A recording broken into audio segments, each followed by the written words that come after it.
采用蘑菇型尾壳的039型潜艇入役，充当航母杀手。中国明明有能力研发先进的核动力潜艇，为什么仍要大力的发展常规动力潜艇呢？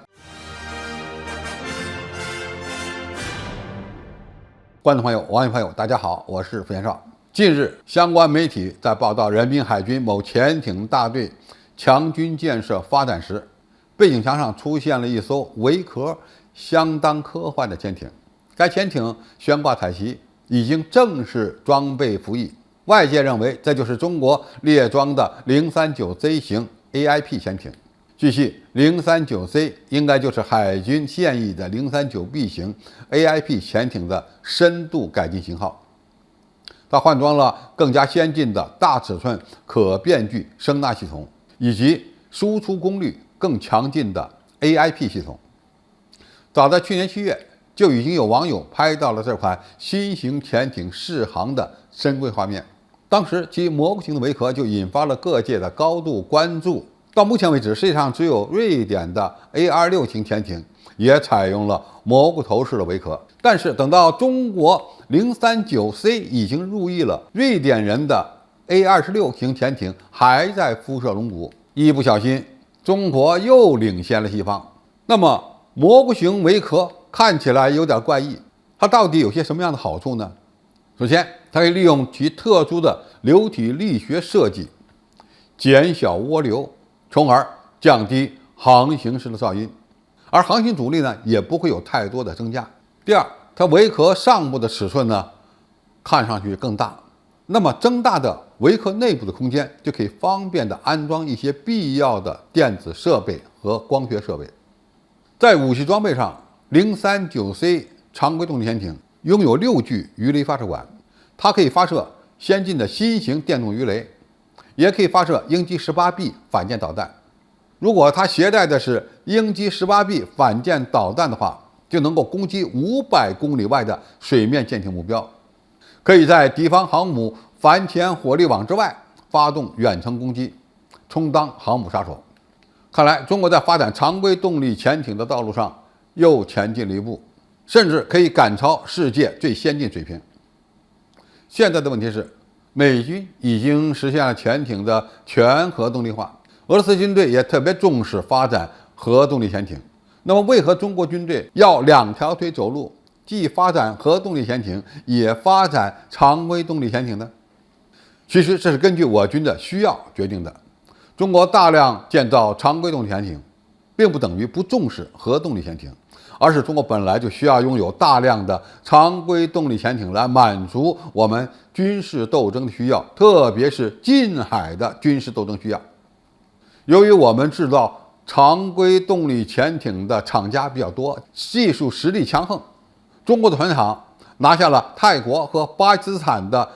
常规动力潜艇订单，就充分证明了这一点。中国目前有数家常规潜艇的生产企业，因此我们的常规动力潜艇的生产速度目前可以排世界第一。从中呢，也不难看出我们在潜艇发展上已经走出了自己独特的道路。中国重视常规动力潜艇的发展主要有这么几个原因。第一，常规潜艇的性能随着新技术的应用已经大幅度的提升了。通常来说，潜艇的静音性能是最重要的，而常规潜艇的静音性能要比同等水平的核潜艇更好，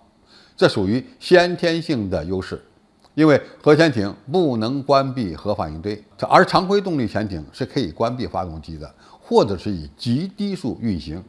因此它的噪音水平更低。常规动力潜艇过去的主要短板就是水下持续活动的时间较短，如今伴随着技术进步，尤其是 AIP 技术的成熟，常规动力潜艇的性能也获得了极大的提升，甚至能够在水下持续活动1个月以上。第二，中国海军并非全球部署，我们的常规动力航母大部分都是在周边海域活动，而周边海域的水深相对比较浅，常规动力潜艇在浅水区域活动其实拥有独特的优势，它有助于提升海军装备配备的层次性。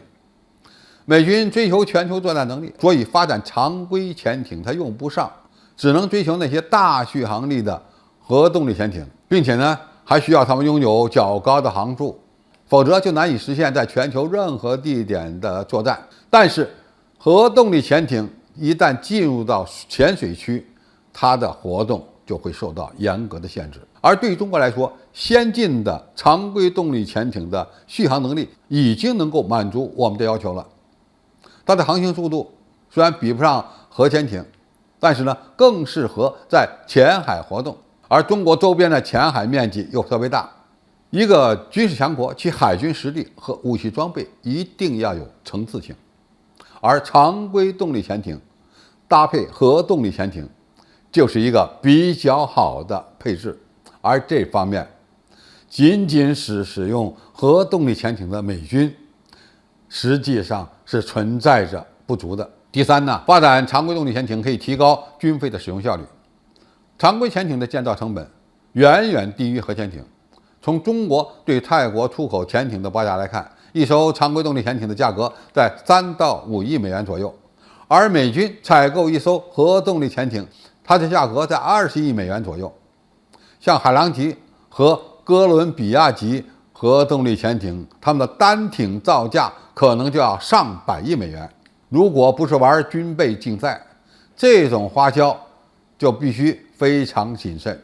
对于中国来说，能满足本国军事战略安全的需要就够了。第四，中国海军当前最主要的任务是维护国家统一和周边海域的权益，在这方面，常规潜艇可能更适用。我们也可以理解为，攻击型核潜艇是一种远洋进攻性的水下作战平台，而常规动力潜艇更适合于防守。中国当前需要大量的常规动力潜艇来夺取周边地区的水下战场控制权。与水面潜艇不同，常规动力潜艇是一种作战时非常难对付的非对称武器，